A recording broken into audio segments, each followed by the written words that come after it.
প্রিয় শিক্ষার্থীবৃন্দ, আসসালামু আলাইকুম। আশা করি তোমরা ভালো আছো, সুস্থ আছো, নিরাপদে থেকো। আমরা এই করোনাকালীন সময়ে যে অনলাইন ক্লাস ঢাকা কলেজ থেকে শুরু করেছিলাম, এটি একটি ম্যাচিউর লেভেলে এখন আছে বলে আমি বিশ্বাস করি। শুধু তোমরা নাও, ঢাকা কলেজের শিক্ষার্থীরা নয়, পুরো বাংলাদেশ আজকে বিভিন্ন শিক্ষা প্রতিষ্ঠান অনলাইন কার্যক্রম, এডুকেশন কার্যক্রম শুরু করেছে এবং করছে। আমরা আশা করছি এই করোনা সিচুয়েশন প্রায় সহসাই পূর্ণ নিয়ন্ত্রণে চলে আসবে এবং ফিজিক্যাল ক্লাস শুরু হবে।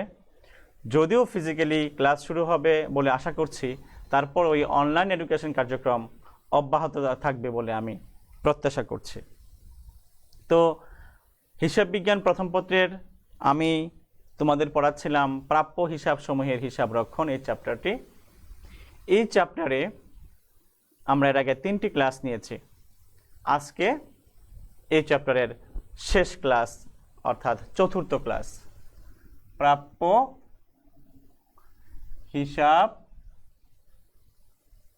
সমূহের হিসাব রক্ষণ। আজকে হলো চতুর্থ ক্লাস বা শেষ ক্লাস। প্রিয় শিক্ষার্থী বন্ধুরা, তোমরা এরই মধ্যে যা শিখেছ যে প্রাপ্য হিসাবের নিকট থেকে টাকা আদায় হলে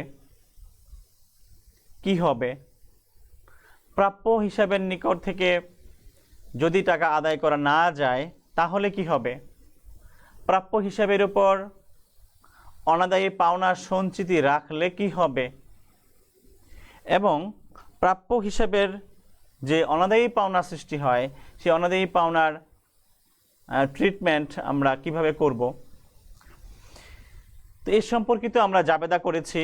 এই সম্পর্কিত আমরা কিভাবে খতিয়ান হবে সেগুলো আলোচনা করেছি এবং বিশদ আয় বিবরণীতে আমরা কিভাবে প্রেজেন্ট করব সেটি দেখিয়েছি। আজকে আমরা দেখব যে আর্থিক অবস্থার বিবরণীতে কিভাবে প্রাপ্য হিসাবকে প্রেজেন্ট করা হবে সেটি দেখব। পাশাপাশি আরও কিছু বিষয় নিয়ে আলোচনা করব যাতে তোমাদের এই চ্যাপ্টারের পরিপূর্ণ তা লাভ করো তোমরা এবং তোমাদের সকল প্রবলেমগুলো যাতে সলভ করতে পারো। তাহলে আমি এখন এই প্রাপ্য হিসাব আর্থিক অবস্থার বিবরণীতে কিভাবে দেখানো হবে তা উপস্থাপন করছি। আর্থিক অবস্থার বিবরণী, এই আর্থিক অবস্থার বিবরণীর মধ্যে প্রাপ্য হিসাবকে কিভাবে উপস্থাপন করা হবে এটি আমি তোমাদের এখানে দেখাচ্ছি। তো এখানে আমরা যে কাজটা করব, প্রথমে প্রাপ্য হিসাবের একটি ব্যালেন্স দেওয়া থাকে, সেই প্রাপ্য হিসাবের ব্যালেন্সটা আমরা এখানে কি করব, লিখব। ধরে নিচ্ছি আমার প্রাপ্য হিসাবের ব্যালেন্স আছে 10,000 টাকা। সে প্রাপ্য হিসাবের ব্যালেন্স আছে কত টাকা? 10,000 টাকা। এই ব্যালেন্সের সাথে আমি এখন যোগ করব হলো যদি ধারে বিক্রয় থাকে, অর্থাৎ কোনো কারণে যদি প্রাপ্য হিসাব বেড়ে যায় তাহলে আমরা সেটি এখানে উপস্থাপন করব, সেটি এখানে যোগ করব। হ্যাঁ, যেমন প্রাপ্য হিসাব বাড়ে কেন? ধারে বিক্রয় করা হলে, ধারে বিক্রয় হলে আমরা এটা এখানে বসাবো। ধরে নিচ্ছি আমি ধারে বিক্রয় করেছি আমি 5,000 টাকা, যোগ করলাম হলো 15,000 টাকা। তাহলে প্রাপ্য হিসাব তার সাথে ধারে বিক্রয় থাকলে আমরা যোগ করব। এখন যদি কোনো কারণে প্রাপ্য হিসাব হ্রাস পায়, কমে যায়, তাহলে সেটি এখান থেকে কি করব, বাদ দিব। প্রশ্ন হলো কোন কোন কারণে প্রাপ্য হিসাব হ্রাস পায়। প্রাপ্য হিসাব হ্রাস পায় মূলত দুটি কারণে। একটি হলো প্রাপ্য হিসাবের নিকট থেকে যদি আদায় হয়, প্রাপ্য হিসাবের নিকট থেকে যদি অর্থ আদায় হয় তাহলে এখান থেকে বাদ দিতে হবে। যেমন আমরা বলছি প্রাপ্য হিসাব থেকে আদায় বা প্রাপ্তি আমি ধরে নিচ্ছি যে প্রাপ্য হিসাব নিকট থেকে আমি আদায় করতে পেরেছি ৩,০০০ টাকা। তাহলে ৩,০০০ টাকা যদি আদায় হয় তাহলে এখানে থাকবে কত? ১২,০০০ টাকা। ঠিক আছে, প্রাপ্য হিসাবের নিকট থেকে প্রাপ্তি আমি ৩,০০০ টাকা, তাহলে এখন রইল কত? ১২,০০০ টাকা। এবার আর কোন কারণে প্রাপ্য হিসাব হ্রাস পায়? তোমরা গত ক্লাসে জেনেছ যে প্রাপ্য হিসাব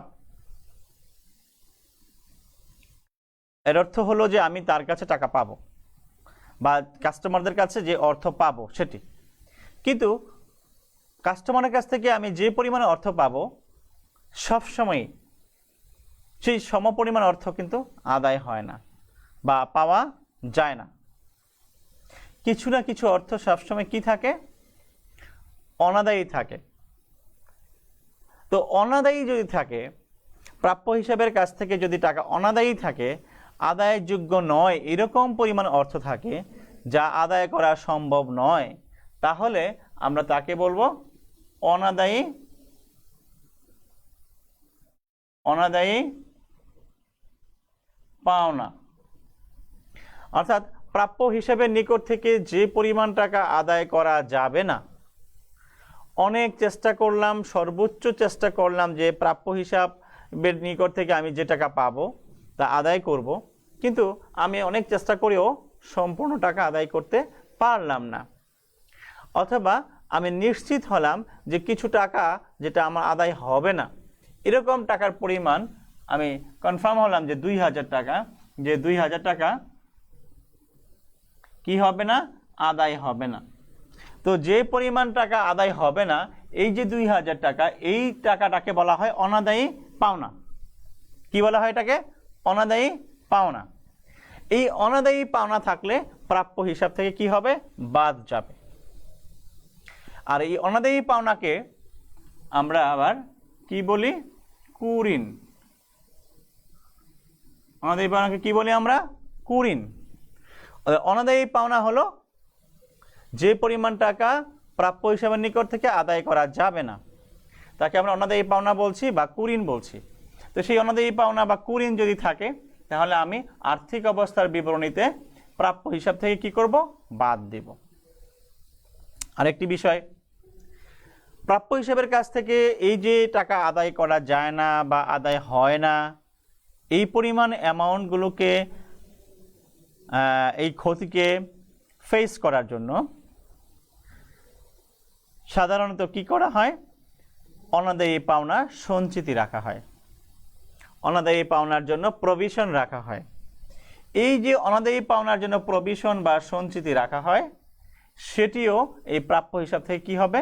বাদ যাবে। অর্থাৎ অনাদায়ী পাওনা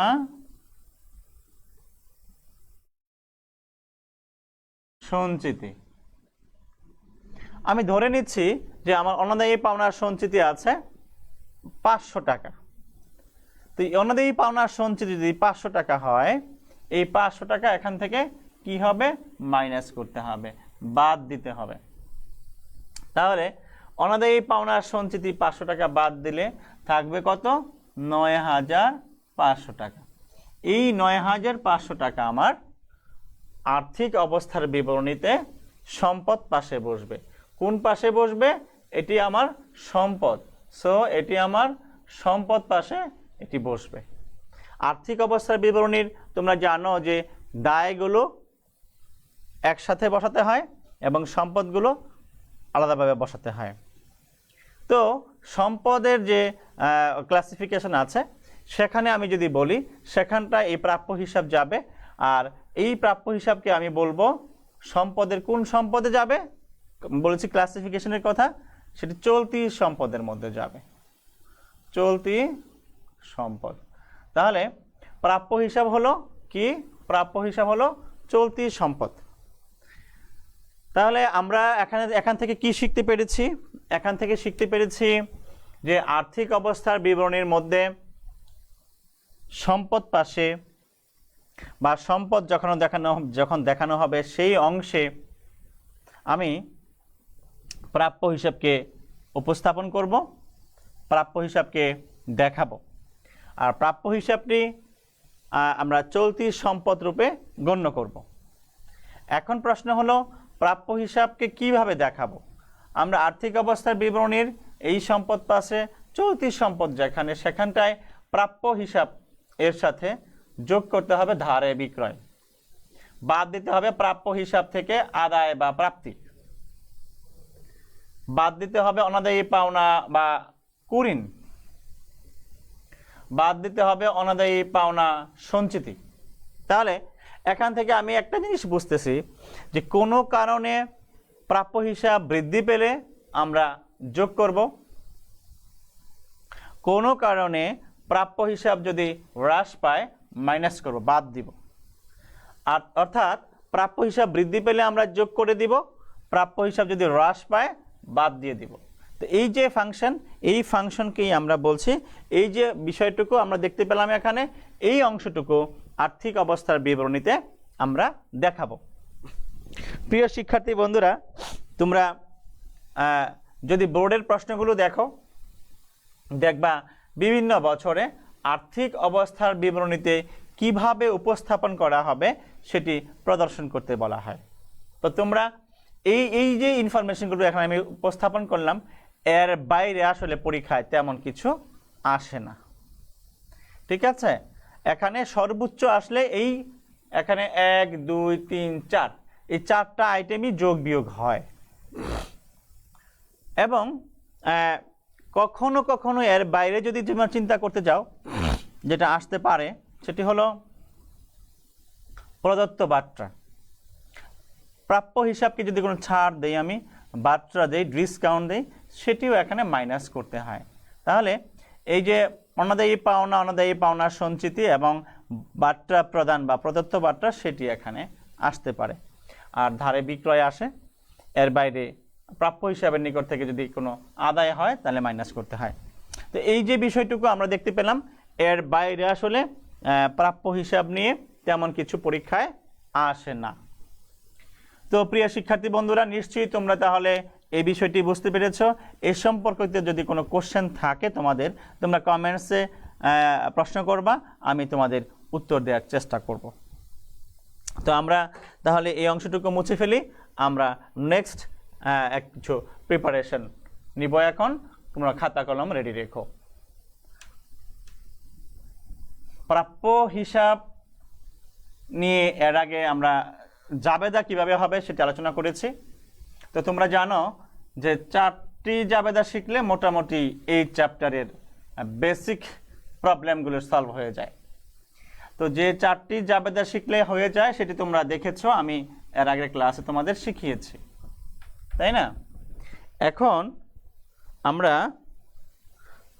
আজকে সেই বেসিক চ্যাপ্টারগুলোর বাইরেও দু একটা বিশেষ প্রবলেম আছে যেগুলো নিয়ে কথা বলবো।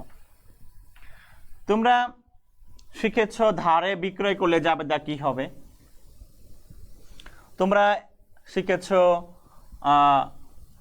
প্রাপ্য হিসাব থেকে আদায় হলে জাবেদা কি হবে, তোমরা শিখেছ অনাদায়ী পাওনা বা কুঋণ হলে কি হবে, তোমরা শিখেছ প্রাপ্য হিসাবের নিকট থেকে যে টাকা আদায় হয় না, অনাদায়ী পাওনা থাকে, সেই অনাদায়ী পাওনাকে কমানোর জন্য বা ফেস করার জন্য বা এই অনাদায়ী পাওনাকে এই ক্ষতিকে মোকাবেলা করার জন্য যে অনাদায়ী পাওনার সঞ্চিতি হয় সেটির জন্য আমরা কিভাবে কাজ করব। আর এখন আমি যে বিষয়টি আলোচনা করব সেটি হলো, তোমরা নোট রাখতে পারো, ইতিপূর্বে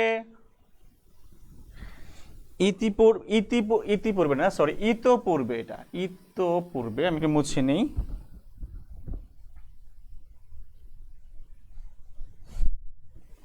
ইতপূর্বে এরকম ইতপূর্বে অবলোপনকৃত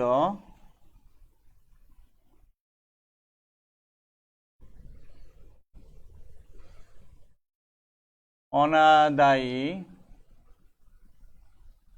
পাওনা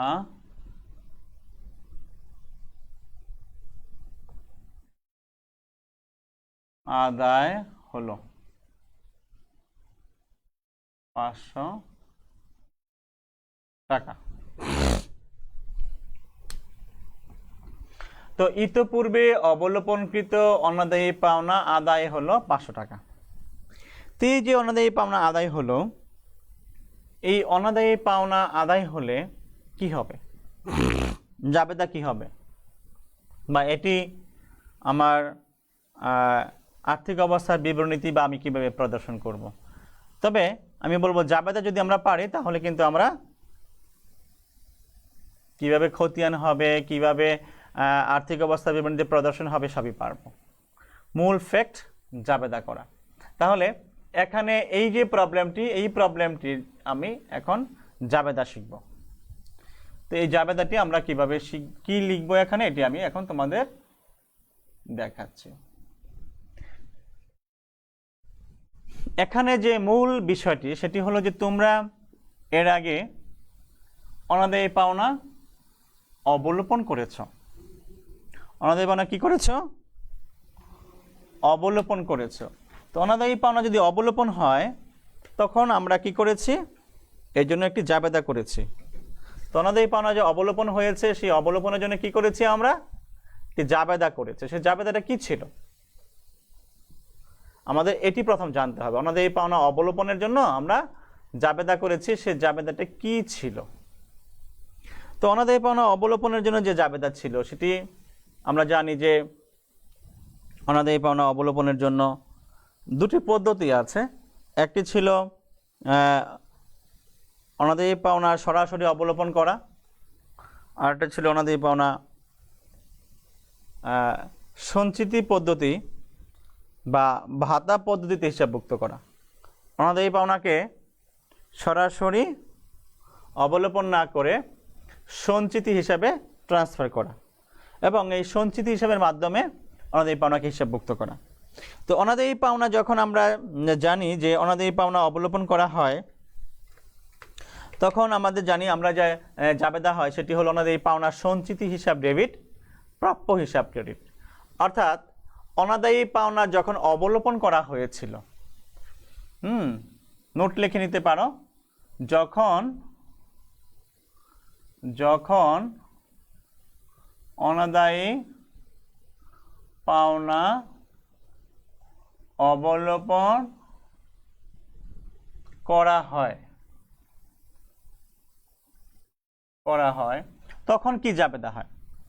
তখন জাবেদা হয় অনাদায়ী পাওনার সঞ্চিতি হিসাব ডেবিট। অর্থাৎ আমি কিন্তু এখানে সঞ্চিতি পদ্ধতি বা ভাতা পদ্ধতি করছি, পদ্ধতিতে হিসাব করছে। অনাদায়ী পাওনা অবলোপন করার সময় আমরা জাবেদা লিখেছি অনাদায়ী পাওনা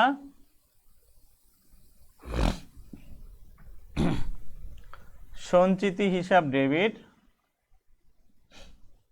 অনাদায়ী পাওনা সঞ্চিতি হিসাব ডেবিট, প্রাপ্য হিসাব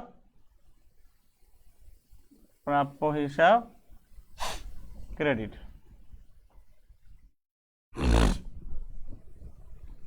অনাদায়ী পাওনা যখন অবলোপন করা হয় তখন আমরা জাবেদা লিখেছি অনাদায়ী পাওনার সঞ্চিতি হিসাব ডেবিট, প্রাপ্য হিসাব ক্রেডিট। অর্থাৎ অনাদায়ী পাওনাকে অবলোপন করা হলো, অনাদায়ী পাওনাকে হিসাবভুক্ত করা হলো। এই অনাদায়ী পাওনাকে অবলোপন করার জন্য যদি আমি এই জাবেদা করি তাহলে কি হয়েছে, আমার প্রাপ্য হিসাব কমে গেছে আর অনাদায়ী পাওনার সঞ্চিতি হিসাব যেটি সেটিও কমে গেছে। অনাদায়ী পাওনার সঞ্চিতি সাধারণত যদি বৃদ্ধি পায় তাহলে কি হয়, ক্রেডিট হয়, আর অনাদায়ী পাওনার সঞ্চিতি যদি হ্রাস পায় ডেবিট হয়। আমি আসলে যে কথা বলছি অনাদায়ী পাওনা অবলোপন হলে এই জাবেদাটি হয়। অর্থাৎ যখন অবলোপন করেছিলাম, অবলোপনকৃত, অর্থাৎ যখন আমি অবলোপন করেছিলাম তখন আমি এই জাবেদাটি করেছি। ঠিক আছে, যখন অবলোপন করা হয়েছিল তখন আমার কি হয়েছে, এই জাবেদাটি হয়েছে, এই ফাংশনটি আমি তখন করেছি। ঠিক আছে, এখন যে বিষয়টি সেটি হলো অবলোপন আগে হয়েছে, বাট এখন সে টাকা আদায় হয়েছে। আমি ধারণা করেছিলাম যে এই যে অনাদায়ী পাওনা আমি অবলোপন করেছি 500 টাকা, এই টাকা আদায় হবে না, সেজন্য অবলোপন করেছি। আমি আর কখনো এই টাকা ফেরত পাবো না বা পাবো না, প্রাপ্য হিসেবে নিকট থেকে আদায় করতে পারবো না, তখন আমি এটাকে কি করেছি, অবলোপন করেছি। আমি একটা উদাহরণ দিয়ে জিনিসটা ক্লিয়ার করি। প্রথমে যে বিষয়টি হয়েছে, ধরে নেই একজন কাস্টমার আমার দোকান থেকে কিছু পণ্য বাকিতে ক্রয় করেছে, তার কাছে আমি 500 টাকা পাবো। এই যে 500 টাকা পাবো, সেই কাস্টমারকে আমি পণ্য বাকিতে বিক্রয় করেছি, তার কাছে টাকা পাবো। সে আমার দোকানে আসে, পণ্য কিনে, কিছু টাকা থাকলে পরিশোধ করে যায়, কিছু টাকা বকেয়া থাকলে পরে দিয়ে দেয়, এরকম একটা ভালো রিলেশন। তো যার সাথে ধরনের ভালো রিলেশন, তার কাছ থেকেই তো আমি কি করি, আশা করি যে বাকিতে বিক্রি করলেও সমস্যা নাই, সে আমাকে টাকা ফেরত দিবে, আমার এখানে টাকা বকেয়া রাখবে না বা এটি অনাদায়ী হবে না। কিন্তু কোনো কারণে এমন যদি হয় যে এই কাস্টমারকে এখন আর খুঁজে পাওয়া যাচ্ছে না, সে আমার কাছে আর আসে না, বা তাকে আমি কোনোভাবে যোগাযোগ করতে পারছি না, তার ঠিকানায় যোগাযোগ করেছি পাই না, তাকে ফোন দিয়েছি তাকে পাই না। এরকম যদি হয়, কিছুদিন এরকমভাবে অপেক্ষা করলাম, কোনো অবস্থায় তাকে আর ফিরে পাওয়া গেল না, অর্থাৎ এই টাকা আদায় হলো না। যদি এই টাকা আদায় না হয়, তখন আমি তাকে বলেছি অনাদায়ী পাওনা অবলোপন করো। এই অনাদায়ী পাওনা যখন অবলোপন করো, তখন আমার এই জাবেদাটি হয়েছে। ঠিক আছে, তখন আমার এই জাবেদাটি হয়েছে, অনাদায়ী পাওনা সঞ্চিতি ডেবিট, প্রাপ্য হিসাব ক্রেডিট। এটি কোন পদ্ধতিতে? আমরা বলেছি সঞ্চিতি পদ্ধতিতে। গত ক্লাসে এটি আমি কিন্তু শিখিয়েছি তোমাদের, যে সঞ্চিতি পদ্ধতি কি, এটি আমি তোমাদের গত ক্লাসে শিখিয়েছি। যারা ক্লাস করোনি তারা ওই গত সোমবারের ক্লাসটি দেখে নিও, এই চ্যাপ্টারের 3য় ক্লাসটি দেখে নিও এবং 2য় ক্লাসটি দেখে নিও, তাহলে জিনিসগুলো ক্লিয়ার হয়ে যাবে। তাহলে অনাদায়ী পাওনা সঞ্চিতি ডেবিট, প্রাপ্য হিসাব ক্রেডিট, যে 500 টাকা আমি আর আদায় করতে পারছি না, ওই কাস্টমারের কাছ থেকে টাকা আর আদায় হচ্ছে না। তো এখন এই জাবেদাটা আমি করে ফেলেছি, তারপর 2 মাস, 3 মাস, 6 মাস, 1 বছর চলে গেল, বা নির্দিষ্ট সময় পার হয়ে অনেক দিন চলে গেল। তো কোনো এক সময় এই কাস্টমার ফিরে এসে আমাকে বলল, ভাই ভুল হয়ে গেছে, আমি অত্যন্ত দুঃখিত যে আমি আপনাকে এই 500 টাকা পাবেন দেওয়া হয়নি, আমি তো এখান থেকে বাসা ছেড়ে অন্য এলাকায় বাসায় ভাড়া নিয়ে চলে গেছি, অথবা আমার এই প্রবলেম ছিল দিতে পারিনি, তো আপনি নেন, এই 500 টাকা আমি আপনাকে দিয়ে গেলাম। তো এখন আমি যে ওর কাছ থেকে এই 500 টাকা পেলাম, এই 500 টাকা পাওয়ার যে ফাংশন, সেটি হলো ইতোপূর্বে অবলোপনকৃত অনাদায়ী পাওনা আদায় হলো 500 টাকা। এই হলো হিস্ট্রি। যদি আদায় হয় তাহলে কি হবে? আমি কিন্তু এতক্ষণ ধরে আলোচনা করছি যখন অবলোপন করেছিলাম তখন কি হয়েছিল। তাহলে যখন অবলোপন করেছিলাম তখন আমি এই জাবেদারে লিখেছি, এখন আমি বুঝতে পারছি জাবেদারে লেখা ঠিক হয়নি, এটি আদায় হয়েছে। অর্থাৎ এই জাবেদার কারণে প্রাপ্য হিসাব কমেছে, অনাদায়ী পাওনার সঞ্চিতিও কমেছে। প্রাপ্য হিসাব ক্রেডিট হয়েছে, অনাদায়ী পাওনার সঞ্চিতি ডেবিট হয়েছে। তাহলে এখন এই জাবেদাটি আর থাকবে না, এটি আমি যা করেছিলাম তার উল্টো করে দিব, তার বিপরীত কাজটি আমি করে দিব। তার বিপরীত কাজটা যদি আমি করে দেই তাহলে কি হবে? তাহলে হবে কি, এই যে আদায় হলো অনাদায়ী পাওনা অবলোপনকৃত, এই অবলোপনকৃত অনাদায়ী পাওনাকে পুনরায় আমি এখন হিসাবভুক্ত করব। হিসাবভুক্ত করলে আমি কি জাবেদা করব? এখন এটি আমি এখন তোমাদের লিখে দেখাচ্ছি।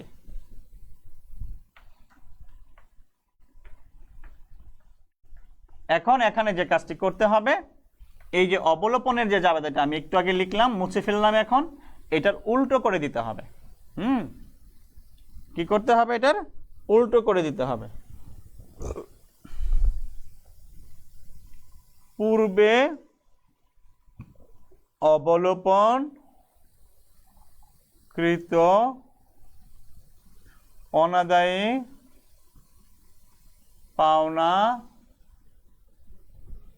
প্রতিস্থাপন করতে হবে। প্রতিস্থাপন করা হলো। পূর্বে অবলোপনকৃত অনাদায়ী পাওনা প্রতিস্থাপন করা হলো।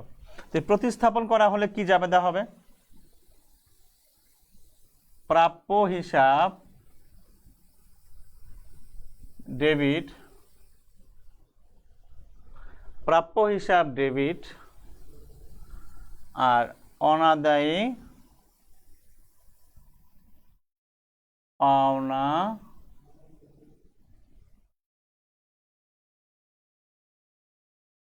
সঞ্চিতি হিসাব ক্রেডিট। প্রাপ্য হিসাব ডেবিট, অনাদায়ী পাওনা সঞ্চিতি হিসাব ক্রেডিট। এটি আমাকে এখন লিখতে হবে। কত টাকা? ওই 500 টাকা। তো এটি যদি আমি লিখি তাহলে কি হবে? এই জাবেদাটি লিখলে আগে যে জাবেদাটি আমি লিখেছিলাম অবলোপন করার সময়, সেটির উল্টো ফাংশন হলো। সেই যে অনাদায়ী পাওনা অবলোপন করেছিলাম সেটি ঠিক হয়নি, সেই কাজটিকে আমি সংশোধন করলাম, প্রতিস্থাপন করলাম, উল্টো করলাম। প্রাপ্য হিসাবকে আগে কমিয়েছিলাম, এখন বাড়িয়ে দিলাম। অনাদায়ী পাওনা সঞ্চিতিকে ডেবিট করেছিলাম, এটি ক্রেডিট করে দিলাম। আমি ব্যাখ্যা যদি লিখি এই জাবেদার, এই যে লাইনটি আমি উপরে লিখলাম, এটাই হবে এটার ব্যাখ্যা। এটার ব্যাখ্যাটা এটাই হবে এখানে। হ্যাঁ, আমি যদি এখানে ব্যাখ্যা লিখি, এখানে যা লিখেছি এটি হবে এখানে ব্যাখ্যা। প্রিয় শিক্ষার্থী বন্ধুরা, তাহলে আমার এখানে এই একটি জাবেদা আমি করলাম, সেটি কি? অনাদায়ী পাওনা অবলোপন করা হয়েছিল, সেটি এখন আদায় হওয়ার কারণে এটি আমি প্রতিস্থাপন করলাম। আর এটার জন্য আরেকটি জাবেদা এখন করতে হবে। সেটি কি? এই প্রাপ্য হিসাব তো বেড়ে গিয়েছে। এখন এই প্রাপ্য হিসাবের নিকট থেকে টাকা আদায় হয়েছে, কিন্তু অবলোপন করা হয়েছিল এক সময়, এখন সেই টাকাটা কি হয়েছে? আদায় হয়েছে। এই অবলোপনকৃত অনাদায়ী পাওনা যে আদায় হলো, সেই আদায় হওয়া টাকার জন্য এখন একটি জাবেদা করতে হবে। আমরা জানি অনাদায়ী পাওনা হোক আর যাই হোক, প্রাপ্য হিসাবের নিকট থেকে টাকা আদায় হলে আমার ক্যাশ বেড়ে যাবে, আমার নগদ টাকা বেড়ে যাবে। তো প্রাপ্য হিসাবের নিকট থেকে যদি টাকা আদায় হয় তাহলে আমার নগদ টাকা বেড়ে যাবে। যদি নগদ টাকা বেড়ে যায় তাহলে আমাকে কি করতে হবে? প্রাপ্য হিসাবের নিকট থেকে আদায় হলে হিসাব থেকে আদায় বা প্রাপ্তি, প্রাপ্য হিসাবের নিকট থেকে আদায় বা প্রাপ্তি যদি হয় তাহলে আমি এখন কি লিখব? নগদ টাকা যেহেতু বাড়বে, নগদান হিসাব ডেবিট করব, নগদান হিসাব ডেবিট। আর প্রাপ্য হিসাব হবে